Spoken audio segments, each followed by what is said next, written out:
Junk फूडचं प्रमाण खूप वाढलेलं आहे. अवेळी खाणं, डायरेक्टली संध्याकाळीच खातात आणि ते इतकं जास्ती प्रमाणात खाल्लं जातं. त्याच्यामुळे टेस्टोस्टेरोन हार्मोन ते वाढायला लागतं. 12-15 ह्या वयाच्या मुलींना पण खूप कॉमनली दिसायला लागलं. कॅलरीज कमी करूनच वेट लॉस करता येतो का? पहिला 1 महिना ना असं कॅलरी क्रॅश करून रिझल्ट मिळणार, पण त्यानंतर बॉडीला काय वाटायला लागतं की मला आता काही अन्न मिळणार नाहीये. एकदा बॉडी शॉक मध्ये गेली ना की ते पेरीमेनोपॉज एक कंडिशन असते, त्याला डाएट थ्रू आपण काय मॅनेज करू शकतो? पेरीमेनोपॉज मध्ये हॉट फ्लॅशेस हा एक खूप कॉमन प्रकार होतो. म्हणजे सडनली खूप गरम होतं, एकदम थंडी वाजायला लागते. ह्या महिलांनी पोस्ट मेनोपॉज महिलांच्या मध्ये फ्रॅक्चर्स जास्त दिसतात. बेबी झाल्यावरती ना कॅल्शियमचे टॅब्लेट्स घेणं सोडून देतं. डॉक्टर इन्सिस्ट करतात पण ते घेत नाहीत. मग 60 नंतर फिमेल मध्ये स्ट्रेस फार असतो, तर त्यातून ना स्ट्रेस हार्मोन म्हणजे ज्याला आपण कॉर्टिझॉल म्हणतो तर ते वाढतं. बऱ्याच ठिकाणी कॉर्टिझॉल ना बॅड हार्मोन असं कन्सिडर होतं, तर तसं अजिबात नाही. महिला खूप मल्टीटास्किंग करत असतात. कंटिन्युअसली त्यांना ना एक प्रकारचा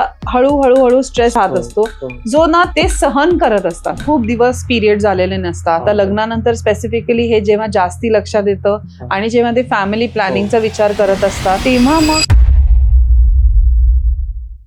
नमस्कार, मी doctor Sanjit. Welcome to the healthy show.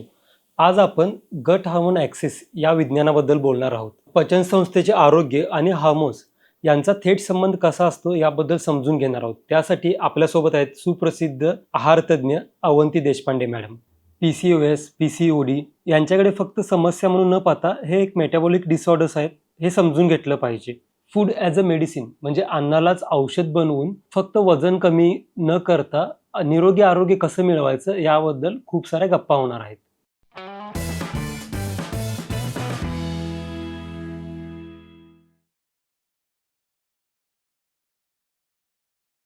Hello ma'am, welcome to the healthy show. Thank you so much for having me. Thank you.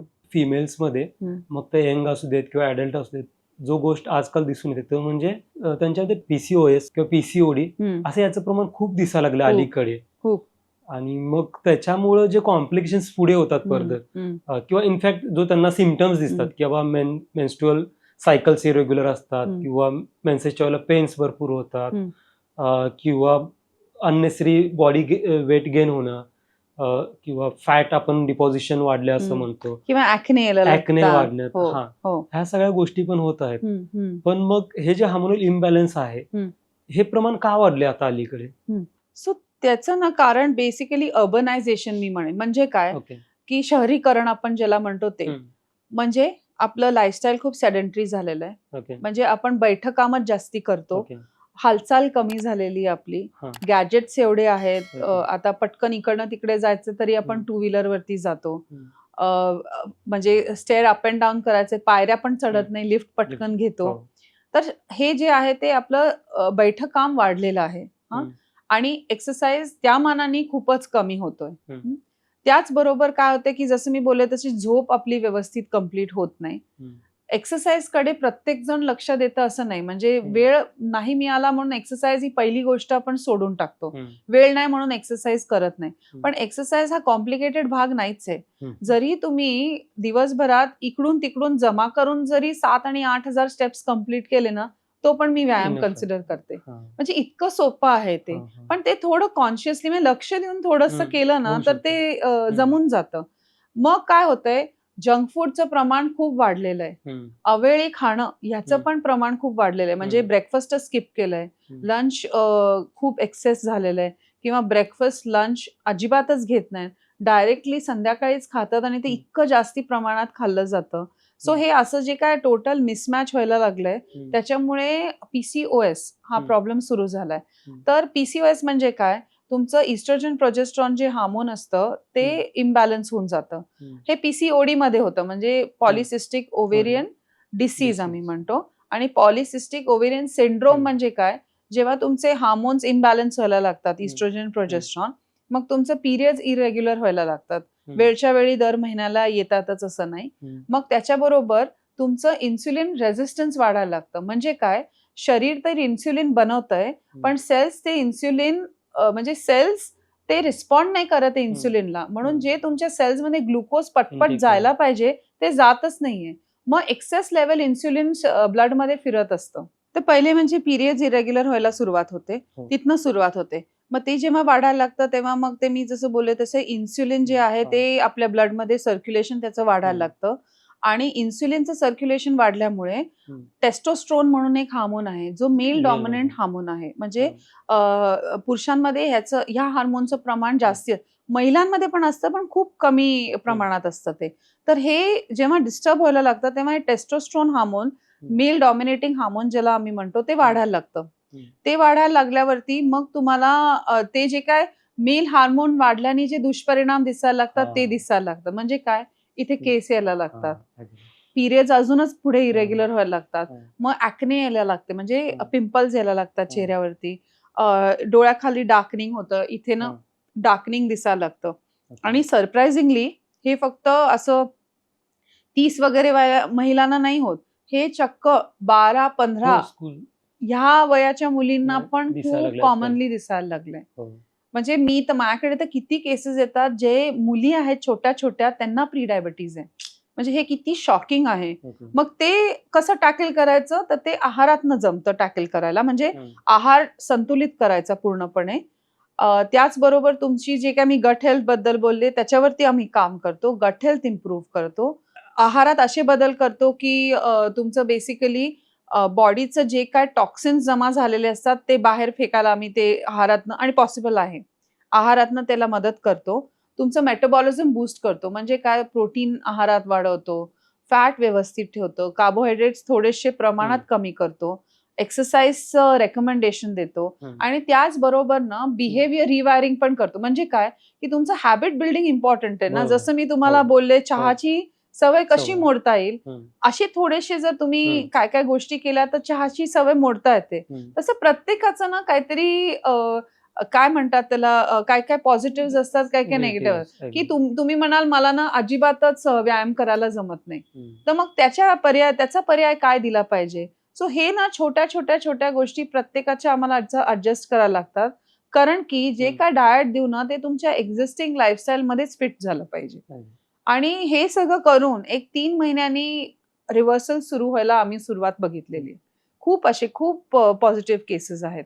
म्हणजे आपण ज्याला आता हार्मोनल इम्बॅलन्समुळे म्हणतोय की पीसीओडी, पीसीओएस सारख्या होतात आजार, तर तुमचं म्हणणं असं आहे की ते मेटाबॉलिकल डिसऑर्डर्स आहेत. मेटाबॉलिक डिसऑर्डर आहे, हो. आता असं आहे ना की काय काय वेळेला ना पीसीओएस खूप सिव्हिअर झालेला असतो.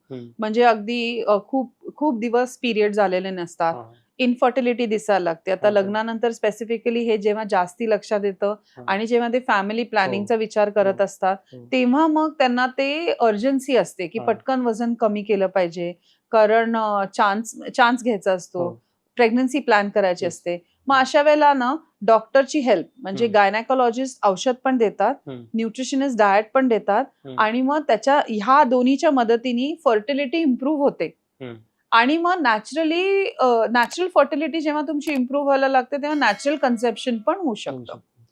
पण ह्याच्यासाठी थोडंसं जेव्हा तुम्ही प्रेग्नन्सीचं प्लॅनिंग करता तेव्हा एक 3-4 महिने आधी गायनेकला भेटून घ्या. पीसीओएस नाही ना हे बघा, पिरियड्स रेग्युलर नसतील तर पहिल्यांदा त्याचं औषध घ्या, वजन कमी करा आणि मग तुम्हाला त्याचे जेव्हा इफेक्ट्स दिसायला लागतात तेव्हा मग प्रेग्नन्सीचं प्लॅनिंग करा. म्हणजे प्रेग्नन्सीचं प्लॅनिंग हेल्दी असताना करा, ते खूप महत्वाचं आहे.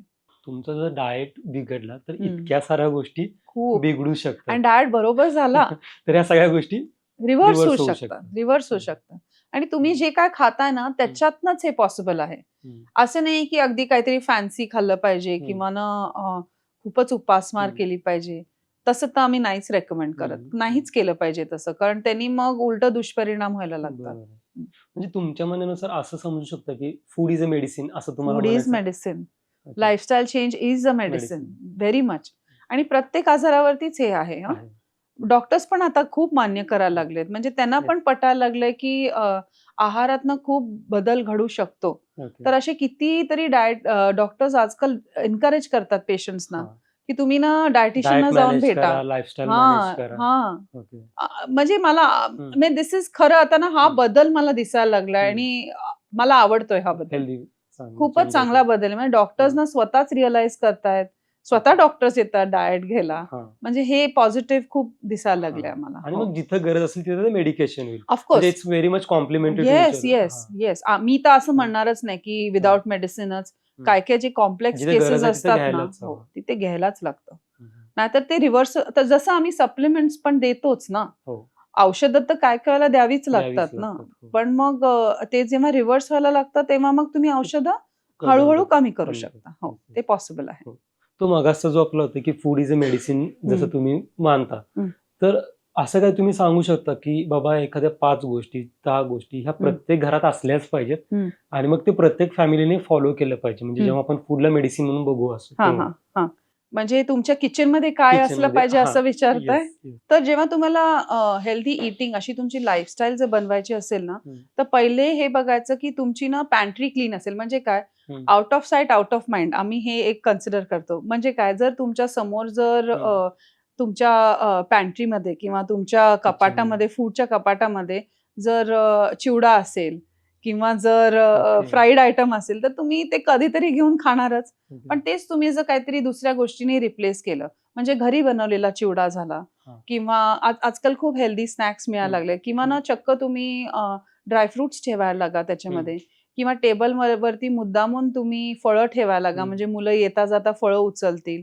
आता आपण जे काय पॅक्ड प्रोडक्ट्स असतात ना, म्हणजे आपण ज्युसेस बघतो, ते टेट्रा पॅक मध्ये ज्युसेस आहेत ज्याच्यामध्ये शुगर आहे, तर ते पूर्णपणे तुम्ही तुमच्या घरात ना ह्या गोष्टी हळूहळू काढूनच टाकल्यात ना, थम्सअप म्हणा किंवा बाकीचे कोला, हे सगळं तुम्ही मुद्दामून कोल्ड्रिंक्स काढून टाकले, तर आपोआप ते ना मुलांना सवय होते की त्या बाकी हेल्दी नाहीच अवेलेबल आहे तर करणार काय, मग आपोआप ते हेल्दी खायला लागतात. सो डेफिनेटली ह्या गोष्टी तर तुम्ही रिप्लेस करा. आता काय डेफिनेटली ठेवलं पाहिजे, तर मी म्हणेन की नेहमी तुमच्या फ्रीजमध्ये किंवा तुमच्या घरामध्ये सॅलेड्स कुठल्याही प्रकारचे ठेवून द्या. म्हणजे काकडी, टमॅटो, गाजर हे नेहमी असू दे. कारण आता भूक लागली पटकन की पटकन ते घेऊन खाल्लं. जर ते अवेलेबल असेल तर तुम्ही ते जेवताना पण घ्याल ना रेग्युलरली. ते जसं मी बोललं तसं फळं नेहमी तुमच्या टेबलवरती असलीच पाहिजेत. मुलं जिथे अभ्यास करतात तिथे तुम्ही प्रॉबेबली त्यांच्या इथे ना बदाम म्हणा, बदाम, पिस्ते, काजू किंवा शेंगदाणे ठेवून द्या तुम्ही. म्हणजे कसं होईल की जरी त्यांना वाटलं की काहीतरी भूक लागलीये, काहीतरी खायचंय, तर ते पटकन ते घेऊन खाऊ शकतात. मग त्याचबरोबर अजून ताक डेफिनेटली तुमच्या घरात असलंच पाहिजे. म्हणजे तुम्ही घरी बनवलं आणि ते कन्झ्युम केलं तर ते बेस्टच आहे. पण जर अगदीच जमलं नाही तर ते रेग्युलरली तुम्ही फ्रेश सोर्स कडनं घ्या. म्हणजे कसं की पॅक्ड दही घेण्यापेक्षा जे फ्रेश तुमच्या डेअरीमध्ये दही मिळतं तिकडनं आणलेलं कधी पण चांगलं. पालेभाज्या रेग्युलरली कन्झ्युम करा. मग भाकरीची जी पिठं असतात ती असली पाहिजेत रेग्युलरली. थालीपीठाचं पीठ रेग्युलरली असू दे किंवा डाळी नेहमी असल्या पाहिजेत. तर ह्या सगळ्या गोष्टी जेव्हा तुम्ही अवेलेबल करून देता स्वतःसाठी, तेव्हा आपोआप तुम्ही ना सवय करता की ते रेग्युलरली वापराल तुम्ही. तर हे सगळ्या गोष्टी आहेत. यातून होतील. तुम्ही जसं म्हटलात की out of site out of mind. Yes. म्हणजे जे नसेल तर ऑटोमॅटिकली ते थोड्या वेळाने कालांतराने आपण विसरून जाऊ, म्हणजे परत त्याची डिमांड नाही होणार. अँड सेकंड, जसं बॅड हॅबिट्स डेव्हलप होतात तसे गुड हॅबिट्स पण डेव्हलप होतातच इव्हेंच्युअली, एकदा ही सवय लागायला लागली. आणि ना एक मी माझ्या प्रॅक्टिसमध्ये ऑब्झर्व केलंय की मुलांना आपण सांगण्यापेक्षा न सांगून गोष्टी पटकन ऑब्झर्व करून फॉलो करतात. म्हणजे ऍज पेरेंट्स जर तुम्ही ते जर हॅबिट्स सुरू केले ना, तर आपोआप तुम्ही बघाल ना की मुलांमध्ये पण ते हॅबिट्स डेव्हलप झालेलेच आहेत. मग ते कुठेही गेले ना तरी एका लेवल नंतर ना ते घरी येऊन म्हणतात, नाही मला ना आता घरचंच जेवायचंय, मला ना आता जंक फूड नकोय, मला खरंच खातात. मी बघितलेलं आहे. आणि असं नाहीये की फक्त यंगस्टर्स म्हणलं की पिझ्झा आणि हेच डिमांड करतात. ते त्यांना घरचं जेवण आवडतं. ते तुम्ही सवय लावण्यावरती आहे. अक्षरशः ते मी पाहिलेलं आहे. म्हणूनच मी म्हणते टेबलावरती फळं असली पाहिजेत. फ्रीजमध्ये नेहमी ना असं मे बी तुम्ही ताकाचे ते टेट्रा पॅक्स मिळतात ते आणून ठेवा. किंवा आजकाल खूप छान छान योगर्ट्स मिळतात ज्याच्यामध्ये शुगर नसते, ते ठेवा तुम्ही. सो असं तुम्ही जर अवेलेबल करून दिलं त्यांना, नजरेसमोर असलं की मग ते नेहमी तेच उचलून व्यवस्थित खातील, याची गॅरंटी तर आहे आपल्याला. मॅडम, मगाशी तुम्ही म्हणालात की फूड ग्रुप्स चेंज केले पाहिजेत. मग जेव्हा आपण फूड ग्रुप्स चेंज करायचं म्हणतो तेव्हा ते ऑब्व्हियसली कॅलरीज कमी करायचं असं काही मिनिंग होतं? म्हणजे कॅलरीज कमी करूनच वेट लॉस करता येतो का? तर ते असं बऱ्याच जणांना वाटतं की जोपर्यंत आपले कॅलरीज कमी होत नाहीत तोपर्यंत वेट लॉस होत नाही. कारण की मी जसं तुम्हाला म्हटलं की आपल्या बॉडीमध्ये एनर्जी 3 घटकातनं मिळतं, 3 सोर्सेसनं. एक प्रोटीन मधनं मिळतं, तर अगदी टेक्निकली बघायला गेलं तर 1 ग्रॅम प्रोटीन तुम्ही घेतलं तर 4 किलो कॅलरीज त्याच्यातनं मिळतात. ओके. 1 ग्रॅम कार्बोहायड्रेट घेतलं तर 4 किलो कॅलरीज मिळतात आणि 1 ग्रॅम फॅट घेतलं तर 9 किलो कॅलरीज मिळतात. ओके. म्हणजे फॅट मध्ये कमी प्रमाणात खूप जास्ती जास्त कॅलरीज calories आहेत. हो. तर आता तुम्हाला उदाहरणार्थ देते, म्हणजे एक हम्म. एक्झाम्पल तुम्हाला देते ज्याच्यामुळे तुम्हाला हे खूप क्लिअर होईल. ओके. हम्म. सो एक महिला सपोज तिला एक 1400 कॅलरी डाएट मला द्यायचंय आणि एक 60 ग्रॅम प्रोटीन तिला दिवसभरात द्यायचंय आणि तिला वेट लॉस करायचंय. ओके. म्हणजे ती आली माझ्याकडे म्हणत की मला वेट लॉस करायचंय. माझ्या कॅल्क्युलेशनच्या हिशोबाने मी तिला 1400 कॅलरी दिले पाहिजेत आणि 60 ग्रॅम प्रोटीन दिलं पाहिजे. आयडियली तिने कॅलरी क्रॅश करणं म्हणजे काय केलं असतं, तिने 1000 कॅलरी डाएट फॉलो केलं असतं आणि एक कदाचित 30 ग्रॅम प्रोटीनच खाल्लं असतं. त्याच्याऐवजी मी काय करणार, कॅलरीज ठेवणार 1400 आणि मी प्रोटीन वाढवणार 60 ग्रॅम आणि मी कार्बोहायड्रेट्स कमी करणार तिचे, किंवा संध्याकाळचे कार्बोहायड्रेट्स पूर्णपणे बंद करून टाकणार. उदाहरणार्थ म्हणजे एक्झाम्पल, तिचा दिवस कसा राहील, 1400 कॅलरीज आणि 60 ग्रॅम प्रोटीन. सकाळी उठल्यावरती 1 चमचा तूप घ्यायला सांगेन मी तिला. ब्रेकफास्टला मी सांगेन डाळीचे डोसे घे जर ती व्हेजिटेरियन असेल ते. नॉनव्हेज असेल तर अंड आणि पोळी घ्यायला सांगेन. 11 वाजता मी सांगेन की मिक्स नट्स घ्यायचे, म्हणजे आल्मंड्स घ्यायचे, वॉलनट्स घ्यायचं, त्याच्याबरोबर एखादं खजूर खाऊ शकते, नाहीतर मग गुळ आणि खजूर पण खाऊ शकते. गुळ नाही, दाणे आणि खजूर असं पण ती खाऊ शकते तिथे.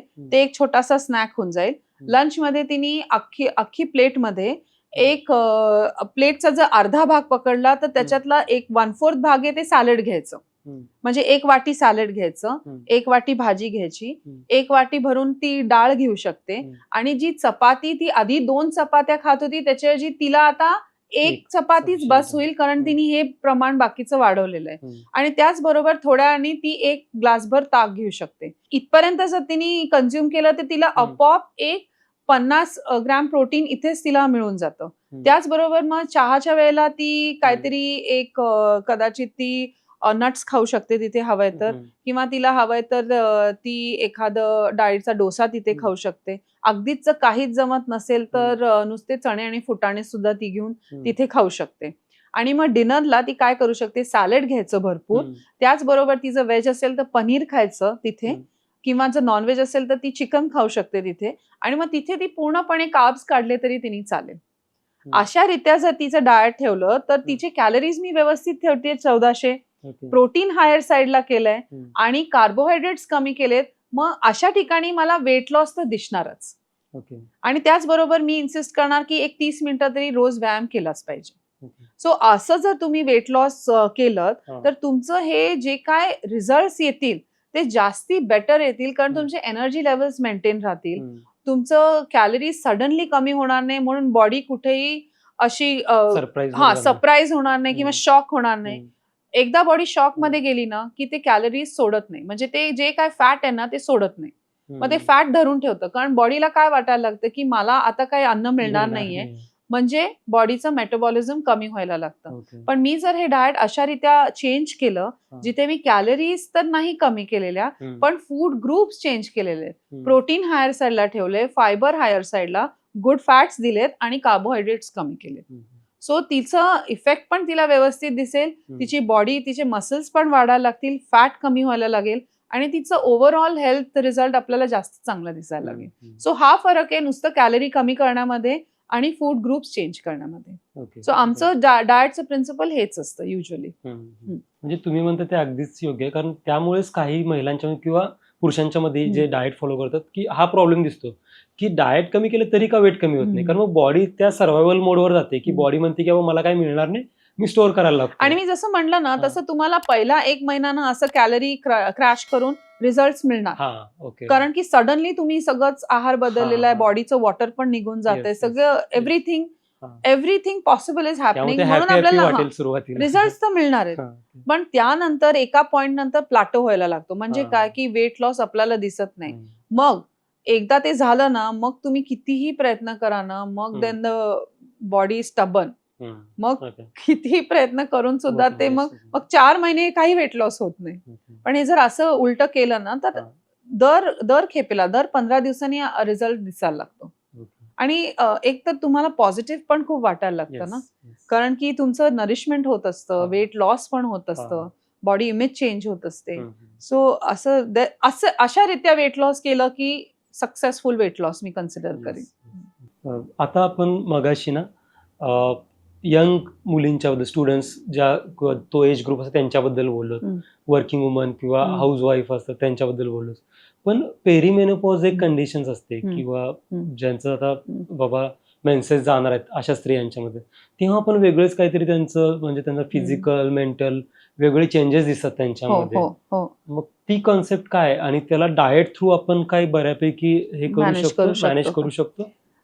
सो पेरिमेनोपॉज ही काय कंडिशन नाहीये, ही स्टेज ऑफ लाईफ आहे. म्हणजे जसं आपण जस्ट पिरियड सुरू व्हायची एक स्टेज कन्सिडर करतो, मग त्याच्यानंतर आपण म्हणतो की थोडंसं मिड एज येतं, मग हे पेरिमेनोपॉज हे 40ला त्याची सुरुवात होते आणि 50ला जनरली आपले पिरियड्स थांबतात. ते आपण मेनोपॉज असं कन्सिडर करतो. तर पेरिमेनोपॉज ना जनरली एक 10 वर्ष स्टेज टिकते. या पेरिमेनोपॉज मध्ये काय होतं, हळूहळू दरवर्षी इस्ट्रोजनची मात्रा जी असते, जी तुमचे पिरियड्स रेग्युलरली यायला मदत करते, ते कमी व्हायला लागतात. जेव्हा तुमची इस्ट्रोजनची मात्रा अगदी हळूहळू कमी व्हायला लागते, तुम्हाला ते अगदी जाणवत पण नाही. म्हणजे काय होतं की पिरियड्स सुरुवातीला तर रेग्युलर येतात, 40ला रेग्युलर येतात, 45 पर्यंत येतात, मग सडनली एक 48 वगैरे एज व्हायला लागलं ना, मग इरेग्युलर व्हायला लागतात. 3 महिन्यांनी येतात, 4 महिन्यांनी येतात आणि मग हळूहळू करून ते पिरियड्स जातात 50 ते 55 ह्या वयामध्ये. तर आता हे पेरिमेनोपॉज फेज आहे ना, तर हे थोडंसं त्रासदायक का जाणवतं महिलांना, कारण की एकतर periods up and down, mood swings म्हणून अप अँड डाऊन होत असतात. हॉट फ्लॅशेस हा एक खूप कॉमन प्रकार होतो, म्हणजे सडनली खूप गरम होतं किंवा खूपच एकदम थंडी वाजायला लागते. वजन कमी व्हायला म्हणजे हळूहळू वजन एवढं फास्ट कमी होत नाही.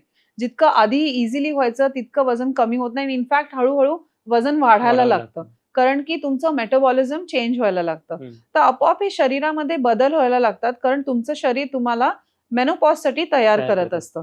तर काय होतं ना, जेव्हा तुम्ही तुमचा व्यवस्थित आहार आणि व्यायाम ह्या दोन्हीकडे जर तुम्ही लक्ष दिलं, तर तुमचे जे काय पेरिमेनोपॉजचे जे काय प्रॉब्लेम्स तुम्हाला जाणवतात, हॉट फ्लॅशेस म्हणा, मूड स्विंग्स म्हणा, हे खूपच व्यवस्थित मॅनेज होऊ शकतात. तर ह्याच्यासाठी ना डाएट म्हणजे काय, पहिले म्हणजे तुम्ही ओमेगा 3 रिच फॅटी ऍसिड ह्याच्याकडे लक्ष दिलं पाहिजे. जे मी तुम्हाला काही म्हणजे जवस, बदाम, अक्रोड ह्याचं प्रमाण तुमच्या आहारात जास्ती व्यवस्थित ठेवलं पाहिजे. काय वेळेला सप्लिमेंट्स घेणं पण इम्पॉर्टंट होतं ओमेगा 3चे. आणि मेटाबॉलिझम स्लो व्हायला लागतं, तर ह्या महिलांनी स्पेसिफिकली कार्बोहायड्रेट्स डेफिनेटली त्यांच्या आहारातले कमी केले पाहिजे. गोड पदार्थ शक्यतो कमी खावे. अगदीच पिरियडच्या आधी गोड खावंसं वाटलं किंवा काय, तर डार्क चॉकलेट आम्ही रेकमेंड करतो, कारण त्याच्यामध्ये मॅग्नेशियम असतं. त्यांनी सुद्धा व्यवस्थित ते जे काय पिरियडचे पेन्स किंवा मूड स्विंग्स होतात ते मॅनेज होतात. तुपाचं प्रमाण थोडंसं, जसं मी सांगितलं तसं सकाळी तूप घेतलं, सुरुवात केलीच पाहिजे तिथे. त्याचबरोबर त्यांनी आहारामध्ये सॅलड्स जे आहेत, जे काय आपण कोशिंबिरी पकडा, सॅलड्स पकडा, त्याचं प्रमाण त्यांनी आहारामध्ये त्यांचं वाढवलं पाहिजे. आणि कडधान्य जे असतं ना, स्पेशली छोले आणि राजमा, याच्यामध्ये नॅचरल इस्ट्रोजन असतं, तर त्याचं प्रमाण त्यांनी आहारामध्ये आपोआप हळूहळू करून वाढवलं पाहिजे. आणि 1 ग्लास ताक दिवसभरात कुठेतरी घ्या, असं त्यांनी जर केलं ना. आणि त्याचबरोबर ना व्यायाम. तर आता स्पेशली 40+ महिलांना मी काय इन्सिस्ट करते ना, रेझिस्टन्स ट्रेनिंग करायचं. म्हणजे काय, जिम मध्ये जाऊन वेट ट्रेनिंग करायचं किंवा घरी सूर्यनमस्कार करायचे किंवा जे काय थेराबँड्स असतात ना, ते घरी तुम्ही व्यायाम त्याचे केले तरी चालेल. नुसतं वॉकिंग हा एक व्यायाम नाहीये. तुमचं काय होतं, इस्ट्रोजन बरोबर ना तुमची बोनची डेन्सिटी पण कमी व्हायला लागते. ती डेन्सिटी मेंटेन करण्यासाठी तुम्हाला नॅचरली बोनचे जे काय बोनची डेन्स असतात बोन, ते वाढवायला लागतं. ते कधी होतं, तुमच्या एक्सरसाइजमुळे आणि तुमच्या आहारामुळे. तर कॅल्शियम रिच फूड्स म्हणजे नाचणी झाली, दूध किंवा दुधाचे प्रकार झाले, पालेभाज्या झालं, ह्याचे प्रमाण त्यांनी त्यांच्या आहारात डेफिनेटली मुद्दामून वाढवलं पाहिजे. मग त्याच्यामुळेच पोस्ट मेनोपॉज याच्यामध्ये महिलांच्या मध्ये फ्रॅक्चर्स होणे किंवा बाकी हेल्थ कंडिशन्स जास्त दिसतात, खूपच जास्ती दिसतात. तर मेनोपॉज आल्यानंतर सडनली महिला कंडिशन्स मध्ये पोस्ट मेनोपॉज मध्ये काय होतं ना, तर मेनोपॉज झाल्यानंतर ना सडनली जर लक्ष दिलं नाही, की जसं मी बोलले, महिला स्वतःचं जाऊन वजनच चेक करत नाहीत अनेक वर्ष, तर पोस्ट मेनोपॉज जर चेक नाही केलं तर सडनली एक 2-3 वर्षात 5-6 किलो वजन वजन अचानक दिसतं, हा. कारण हे सगळे शरीरामध्ये Changes बदल झालेले असतात. झालेले असतात म्हणून. आता काय होतंय ना, फ्रॅक्चरचे चान्सेस का वाढतात? कारण की मी जसं बोलले, इस्ट्रोजन Density. कमी होतं, त्याच्यामुळे बोन डेन्सिटी कमी व्हायला लागते. हम्म. मग काय करायचं, डाएटमध्ये कॅल्शियम वाढवलं पाहिजे तुमच्या, आणि बाकीचं जे काय संतुलित आहार आहे हम्म. किंवा पालेभाज्या वाढवा, नाचणीची भाकरी सुरू करा, आंबील सुरू करा, राजगिरा सुरू करा डाएटमध्ये. ह्यानी पण खूप परिणाम दिसायला लागतो, की पॉझिटिव्हिटी यायला लागते. त्याचबरोबर आता महिलांना म्हणजे स्पेशली 60+ वगैरे ना, फ्रॅक्चरचे चान्सेस जास्ती का असतात? कारण की प्रेग्नन्सीमध्ये जेव्हा तुम्ही तुमच्या आहाराकडे लक्ष देत नाही, सप्लिमेंट म्हणजे काय जण प्रेग्नंट म्हणजे बेबी झाल्यावरती ना कॅल्शियमचे टॅबलेट्स घेणं सोडून देतं. डॉक्टर इन्सिस्ट करतात की 6 महिने तुम्ही घेतलं पाहिजे, पण ते घेत नाहीत. आता जेव्हा हे अशी काळजी घेत नाहीत, तेव्हा आपोआप तुम्हाला दिसायला लागतं की मग 60 नंतर हे दुष्परिणाम दिसायला लागतात. म्हणूनच मी इन्सिस्ट करते की जो गोल्डन पिरियड आहे ना वजन कमी करायचा, तेव्हा तुम्ही जर वजन कमी केलं तर तुमच्या म्हणजे तुमचं बॉडी वेट तुमच्या बोन्स वरती कमी यायला लागतं ना, आपोआप तुमची बॉडी हेल्दी राहायला लागते. सो हे खूप इम्पॉर्टंट आहे. तर त्याच्यासाठी कॅल्शियम रिच फूड ह्याच्याकडे लक्ष द्यायचं, ओमेगा 3 रिच फूड ह्याच्याकडे लक्ष द्यायचं, आणि तूप डेफिनेटली या महिलांनी डाएटमध्ये कन्झ्युम केलंच पाहिजे. आता म्हणजे आजकालच्या याच्यामध्ये म्हणजे लाईफस्टाईलमुळे म्हणा किंवा खूप सारे रिस्पॉन्सिबिलिटी आहेत न्यूक्लिअर फॅमिलीजमुळे, तर फिमेलमध्ये स्पेशली ज्या मिडल एज असतात त्यांच्यावर स्ट्रेस फार असतो. म्हणजे ते मग वेदर घरी असू देत किंवा वर्किंग असू देत, तर त्यातून ना स्ट्रेस हॉर्मोन म्हणजे ज्याला आपण कॉर्टिझॉल म्हणतो, तर ते वाढतं आणि त्यातून मग परत काय हेल्थ त्यांचे इश्यूज डेव्हलप होतात. सो आता असं आहे ना की बऱ्याच ठिकाणी कॉर्टिझॉल ना बॅड हार्मोन असं कन्सिडर होतं, तर तसं अजिबात नाहीये. म्हणजे मला ते पहिल्यांदा क्लॅरिफाय करायचंय. कॉर्टिझॉल ना, आता सकाळी जेव्हा आपण उठतो ना, तेव्हा आपल्याला एनर्जी लेवल्स म्हणजे सडनली आपल्याला एनर्जी लेवल्स हायर हवे असतात ना दिवसभर कामं करायला, तर तेव्हा ना मग ते कॉर्टिझॉल जनरेट होतो की आपल्याला ते दिवसभर ऍक्टिव्ह ठेवायला मदत करतं. पण आता काय होतंय ना की कॉर्टिझॉल कधी आणि जनरेट होतं, हे सकाळचं झालेलं गुड कॉर्टिझॉल म्हणजे तेवढं तर हवंच आहे आपल्याला, की त्याच्यामुळेच आपलं दिवसभर व्यवस्थित आपले एनर्जी लेवल्स मेंटेन राहतात. पण व्हॉट इज हॅपनिंग इज आपल्या इथे ना महिला खूप मल्टीटास्किंग करत असतात, स्पेशली त्या घरी असू दे, होममेकर किंवा ऑफिसमध्ये जॉब करत असू दे, काही असू दे, खूप गोष्टी त्यांना मॅनेज करायला लागतात. आणि स्पेशली मुलं जेव्हा लहान असतात ना, तेव्हा ते मुलांचा अभ्यास, त्यांचे मूड्स, त्यांचे हे सगळं सांभाळायच तोपर्यंत ना कंटिन्युअसली त्यांना ना एक प्रकारचा हळूहळू स्ट्रेस दिवसभर राहत असतो, जो ना ते सहन करत असतात. आता ते सहन करतात म्हणजे काय, ते सोक इन करत असतात. म्हणजे दिवस आता हा स्ट्रेस झाला ना, चलो तरी forget about it, move on, म्हणजे काय लक्ष देत नाहीत त्याच्याकडे आणि पुढची गोष्ट करायला जातात, मॅनेज करतात. तर असं करत करत करत जे काही स्ट्रेस आहे ना ते बॉडीमध्ये वाढत जातं. कॉर्टिझॉलचे लेवल्स तुमच्या शरीरात हळूहळू वाढायला लागतात. मग परिणाम त्याचा काय होतो, इन्फ्लमेशन नावाचा आम्ही एक म्हणतो की बॉडी इन्फ्लेम होते. म्हणजे काय होतं की बॉडीमध्ये तुमची इम्युनिटी कॉम्प्रोमाइज व्हायला लागते, तुम्हाला PCOS सारखे प्रॉब्लेम व्हायला लागतात, बॉडी एक खूप व्हायला लागते. सडनली ना महिला स्पेशली 35 मधल्या वगैरे सकाळी उठून कंप्लेंट करतात, प्रचंड अंग दुखतं उठल्यावरती, कारण की त्यांची बॉडी इन्फ्लेम्ड म्हणजे सूजच असते आतनं, कारण सतत कॉर्टिझॉल लेवल्स त्यांच्या वाढलेल्या असतात. त्याचबरोबर मग हे पण सगळं दिसायला लागतं, आणि मग हे सगळं झाल्यावरती हे छोटे परिणाम व्हायला लागतात. बेली फॅट वाढायला लागते त्यांची, आणि करता करता करता मग मोठे मेजर आजार व्हायला लागतात. तर हे कॉर्टिझॉल कमी कसं करायचं, तर इट्स व्हेरी डिफिकल्ट. महिला जेव्हा बिझी असतात तेव्हा त्यांना सांगूनही हे होत नाही. तर मी फक्त एक ट्रिक करायला सांगते. सकाळी उठलं ना की म्हणजे बेडमधनं खाली उतरायच्या आधी 5 मिनिटं बेडमध्ये बसायचं आणि ब्रीदिंग एक्सरसाइजेस करायचे. म्हणजे ब्रीदिंग इन ब्रीदिंग आउट एवढं 5 मिनिट्स करायचं. त्यांनी काय होतं, तुमचं जे काय एकदम ऍक्टिव्ह, ज्याला आम्ही सिम्पथेटिक नर्वस सिस्टम, ज्याच्यामुळे पूर्ण दिवस तुम्ही एकदम ऍक्टिव्ह असता आणि चार्ज असता, ते काम होते, आणि पॅरासिम्पथेटिक नर्वस सिस्टम ऍक्टिव्हेट होते. आणि मग त्याच्यानंतर तुमचं दिवसभराचं जे काय टास्क तुम्हाला करायचे असतात ते तुम्ही खूप माइंडफुली करता, आणि ते जेव्हा तुम्ही विचार करून माइंडफुली करू शकता तेव्हा तुमचे स्ट्रेस लेवल्स खूप कमी व्हायला लागतात. आणि वॉकिंग व्हेरी इम्पॉर्टंट. म्हणजे तुम्ही एक 10 मिनिटं तरी सकाळी वॉकिंग करा, संध्याकाळी वॉकिंग करा, जिमला जा. जे काय आवडतं ते स्वतःसाठी तुम्ही एक 10 ते 15 मिनिटं काढलीच पाहिजे. पण हे जर तुम्ही 5 मिनिटं सकाळी उठून नुसतं ब्रीदिंगकडे लक्ष दिलं ना, तरीही तुमचे कॉर्टिझॉल लेव्हल्स खूप कमी होतात. म्हणजे मी किती महिलांना हे सांगितलेलं आहे आणि त्यांना इव्हन ना काय वेळेला कॉर्टिझॉल्स वाढल्यावरती तुमचं गट अफेक्ट होतं. म्हणजे ब्रेन आणि गट ह्याचं कनेक्शन आहे. म्हणजे जेव्हा तुम्ही स्ट्रेस्ड असता ना, तेव्हा तुम्हाला ना फूड डायजेस्ट होत नाही. मग इंटॉलरन्सेस व्हायला लागतात, भूक लागत नाही, सारखं वॉशरूमला जायला लागतं, कॉन्स्टिपेशनच होतं, ब्लोटिंग होतं, ढेकर येतात सारखे. तर हे स्ट्रेस लेवलमुळे पण होतं. म्हणजे फक्तच फूडशी कनेक्शन नाहीये त्याचं, ह्या रिझननी पण होऊ शकतं. आणि मग ह्या सगळ्यासाठी हे ना पहिले केलं पाहिजे. किती सोपं आहे करायला, किती सोपं आहे. थँक्यू मॅम, तुम्ही आज इथे आलात आणि Thank you so healthy much. Show मध्ये ना सगळ्यांना हे कळालं की डाएट किंवा डाएट चांगलं करणं की फार मोठं रॉकेट सायन्स नाही आहे. नाहीच आहे. आणि छोट्या छोट्या गोष्टी केल्या, होलिस्टिक अप्रोच ठेवला की प्रत्येकाची लाईफ फार सिम्पल होऊ शकते. Thank you once again. Thanks for coming. Thank you so much. Thank you.